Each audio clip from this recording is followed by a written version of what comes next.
ساتوی پسرو وینو دا د شهیدانو کور دا د باتورانو کور دا د باتورانو کور دا د باتورانو کور دا د باتورانو کور ستا کاڼي او بوټي ټول مونږ ته لالونه دي وینا پرتوی شوي دا سره لکه ګلونه دي کلی څوک نیولی شي دا د زمریانو کور دا د باتورانو کور دا د باتورانو. د سپیڅلي خدای په سپیڅلي نامه د لغمان ملي ټلویزیون درنو لیدونکو السلام علیکم ورحمت الله وبرکاتو. د نن شپې خبري ټولګي ته ښه راغلاست. نن شنبه د 1405 هجري شمسي کال د سرطان یا چنګاښ د میاشتې 20 نیټه ده. تاسو تر دې دمه د افغانستان د ملي ټلویزیون د خپرونو لیدونکي وئ. اوس پام د لغمان د ملي ټلویزیون د خپرونو لیدو ته راګرځو، خو په سر کې هم پام وکړئ خبرونو ته. زه زین الدین حق یارم.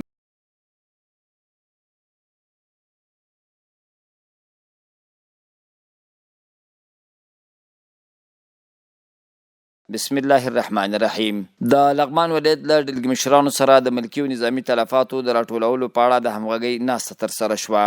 د لغمان ولایت د اطلاعات او فرهنګ رئیس مولوي عبدالنور رسولي د یاد ریاست د جهادي آثارو د ساتنې کارپو ښاغلي احمد زاهد عمر په ملتیا د دې ولایت د مرستیال والي حافظ انځرګل عبدالله په کوربتوب د دې ولایت له ټولو ډلګي مشرانو سره د ملکي او نظامي تلفاتو د راټولولو او د جهادي تاریخ د ثبت په اړه د همغږۍ ناسته ترسره کړې. د لغمان ولایت مقام د خبرپاڼې له مخې غونډه د اطلاعات او فرهنګ رئیس مولوي عبدالنور رسولي په پرانستونکې وینا پیل شوې. نوموړي د غونډې د جوړېدو په برخه کې د ولایتي ادارې له مسؤلینو مننه کړې او ویلي دي چې په هیواد کې اوسنی امنیت، اسلامي نظام، ملي یووالی او حاکمیت د مجاهدینو د تیرو 20 کلونو د قربانیو او صبر پایله ده.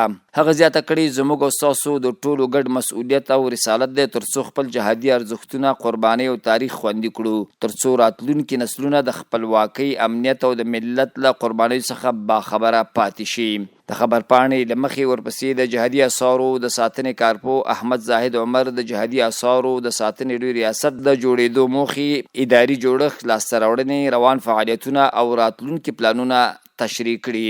نوموړي ویلي د رهبرۍ مقام د لارښوونو له مخې په پام کې ده چې د تیر 20 کلن جهاد د ملکي او نظامي شهیدانو شمیر، تثبیت د شهیدانو شهرتونه ثبت او د جهادي تاریخ مهم اړخونه خوندي شي.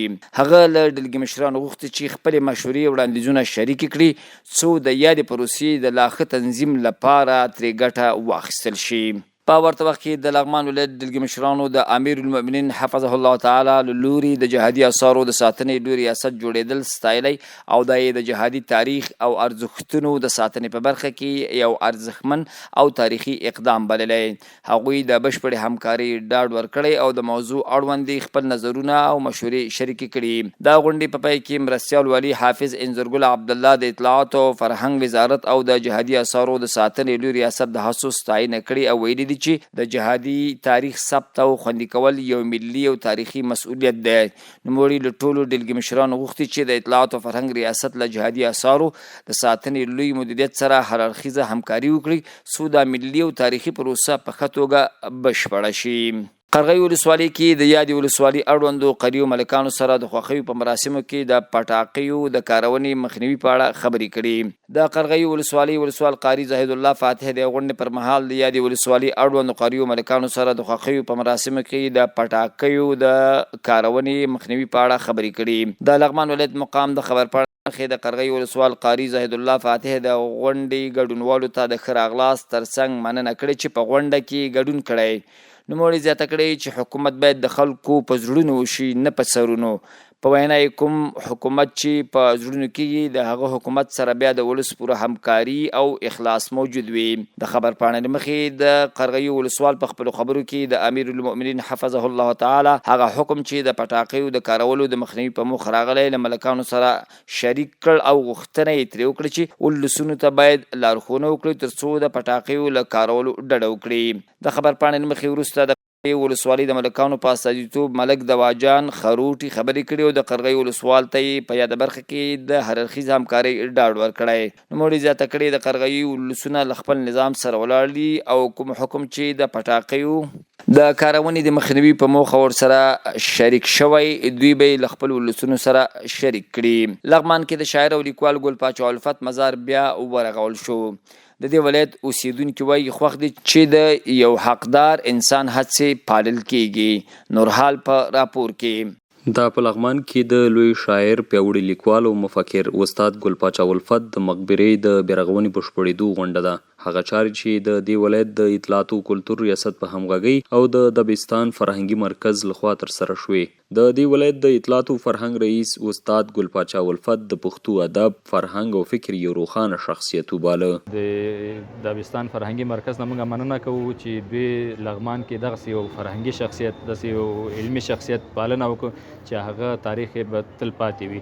نو راتلونکي هم موږ د دوی نه غوښتونکي یو چې د لغمان کې موږ نور شخصیتونه هم لرو چې د هغوی مزارونه هم دغسې رغونې ته ضرورت لري، هغې کې هم سره برخه واخلي.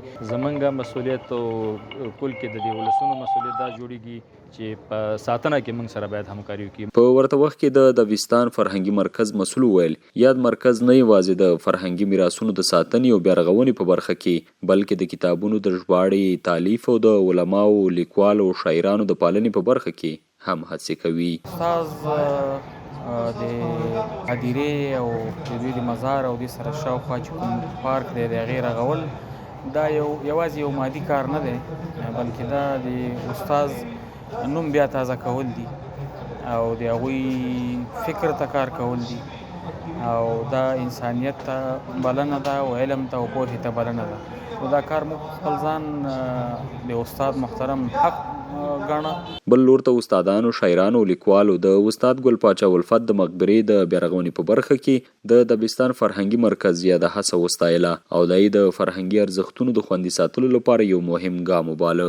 دبستان فرهنګي مرکز د قبر یا د مزار ځینې برخې رغولې دي. که دا کار په مالی لحاظ باندې ډیر د کلک د په معنوي لحاظ باندې موږ لپاره د لغمانیانو لپاره دا ډیر د قدر وړ ده چې زموږ د یو ستر لیکوال، شاعر او ادیب هغه چې دا د پښتو ادب د 15 ستورو څنګه دغه یادونه کړې موږ ته مننه کوو. الفت صاحب په یو د ادب اسمان کې 15 ستورو کې یو ستوری ده نو لازم ده چې دغسې فرهنګیان یې وپالي، استادان یې وپالي، پوهنتون محصلین یې وپالي، دغه نور یې وپالي او د ده هغه د فکر نه باید موږ یو فکر راوباسو او په دې باندې مخ په وړاندې لاړ شو چې دا ټولنه زموږ پرمختګ وکړي. استاد ګل پاچا الفت د پښتو ادب له ځلانده ستوریو څخه دی. د نوموړي نوم د افغانستان په فرهنګي تاریخ کې ځانګړی ځای لري. د هغه مقبره چې د لغمان ولایت د قرغۍ ولسوالۍ په عزیز خان کا سیمه کې موقعیت لري د کلونو له تېرېدو وروسته بیا رغول شوې ده. درنو او قدرمنو لیدونکو د دې ساعت خبرونه ستاسو له ملتیا مننه کوو. کامیاب او بریالي اوسئ.